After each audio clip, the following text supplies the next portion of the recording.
Hi guys, this is Lilli. For my place narrative, I chose to talk about the Menomonee River Parkway, and I'm gonna show you Marquette's campus here, right near downtown Milwaukee.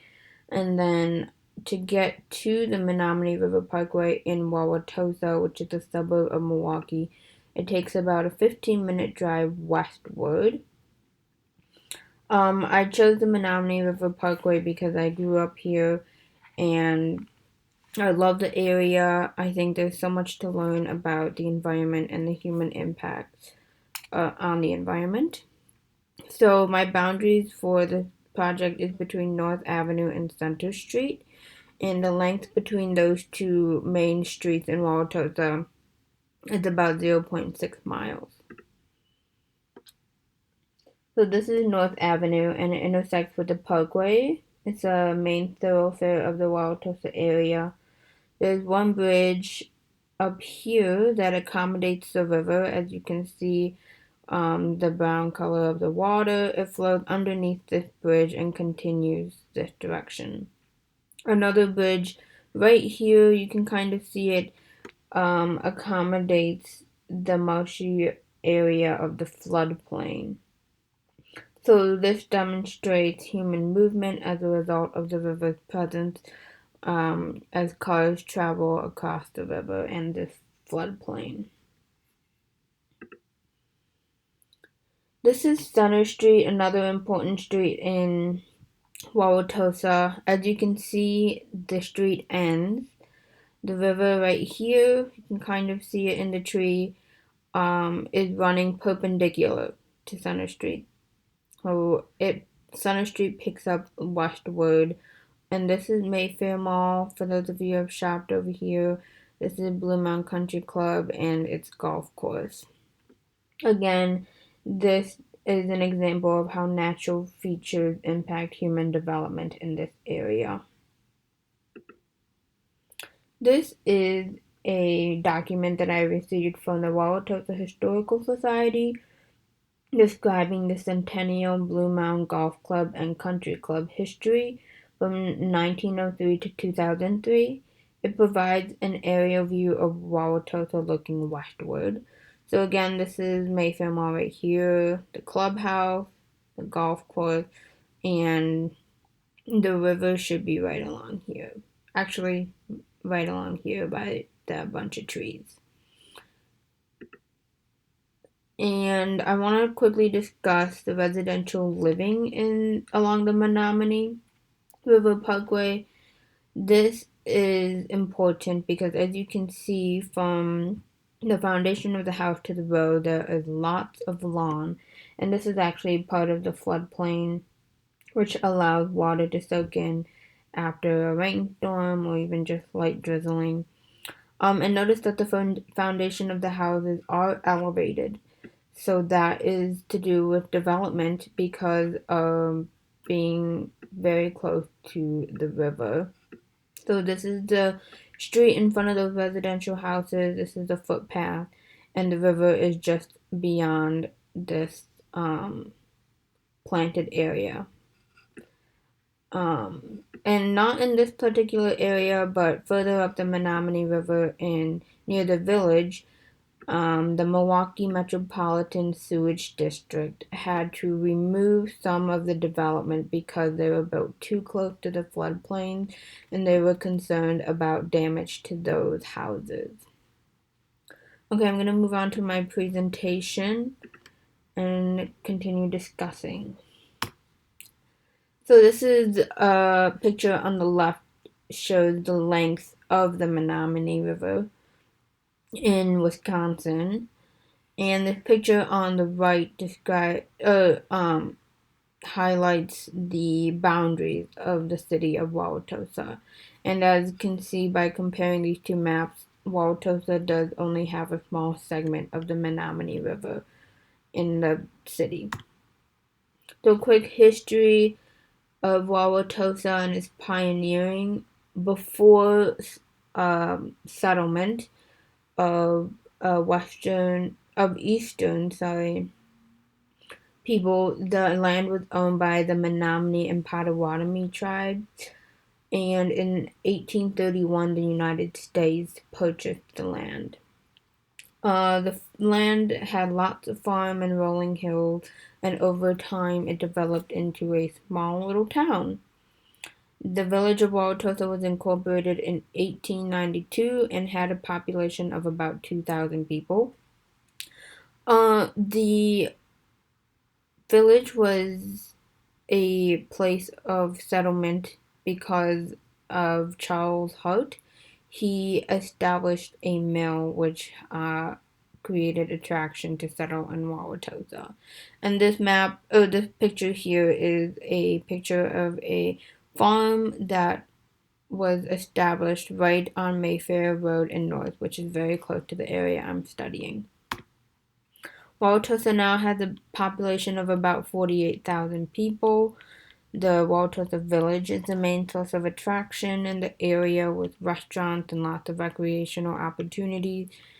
And in the throughout the Menomonee River Parkway and North Avenue and Center Street specifically, there has been construction for in implementing a blacktop footpath and repaving the roads for cars to travel on.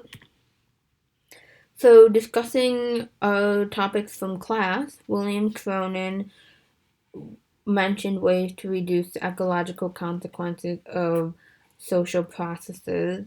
And this picture above, I believe, is a positive human development. These bioswales are a sustainable engineering tool used to mitigate the impact of flooding, especially runoff from pavement and cement. So these act as sponges essentially and soak up all the water that would otherwise be flooding other areas of the Menomonee River. And I'm going to play this video and I'll explain what I believe it means after.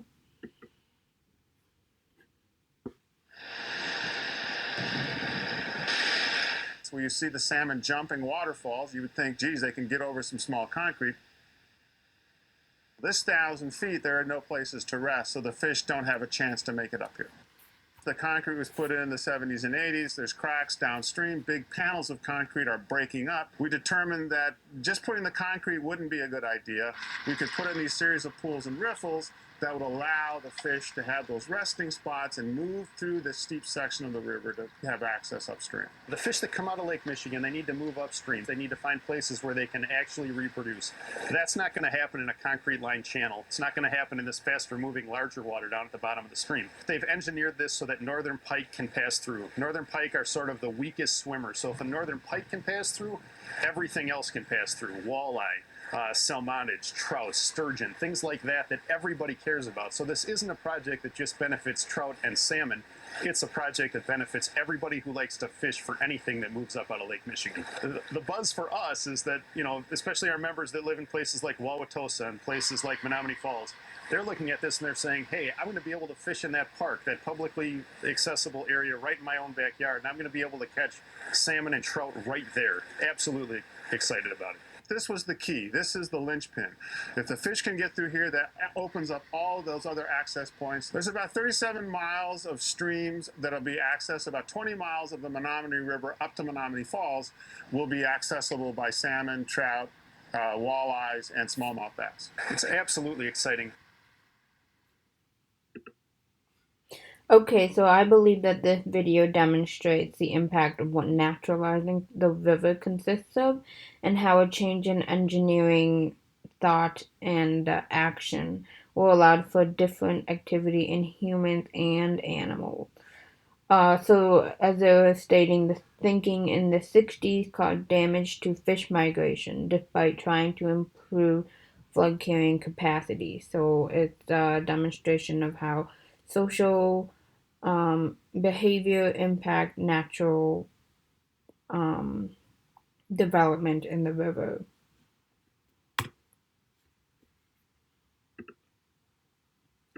So next, I will discuss O'Neill, Holland, and Light concepts. I believe that all three environmental values are visible and seen in the Menomonee River Parkway. Living from the environment consists of adjusting the contours of the river for development, and a negative impact of living from the environment include pollution, depletion of natural resources, and overuse of natural resources.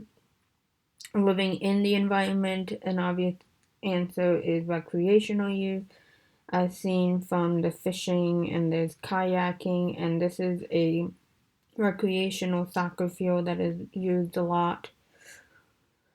A negative impact of living in the environment concerns water quality, decreasing recreational fish stock, and the impact of visual appeal culturally.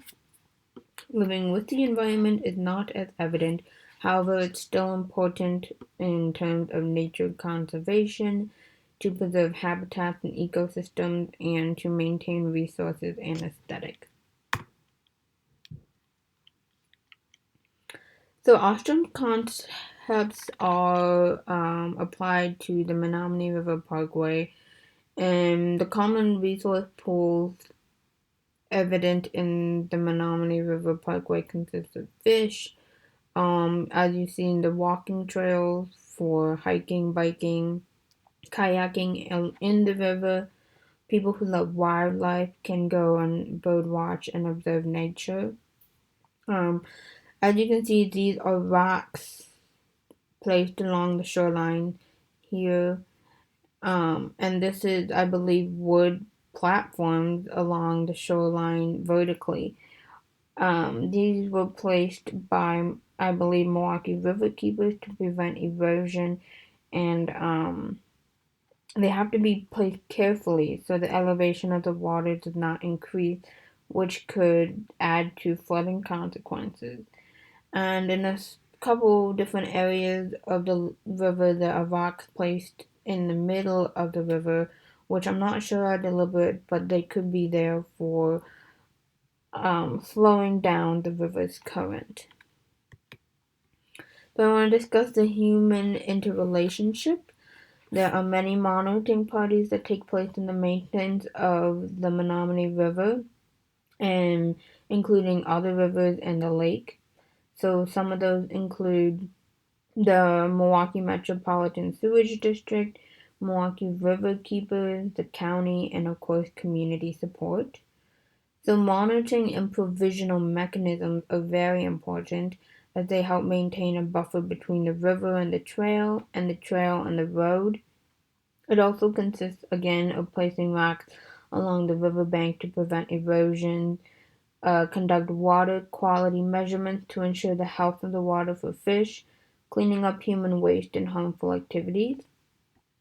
There's also a watershed plan, which is important because they form a coalition of organizations to help reduce the impact of flooding and focuses on green infrastructure.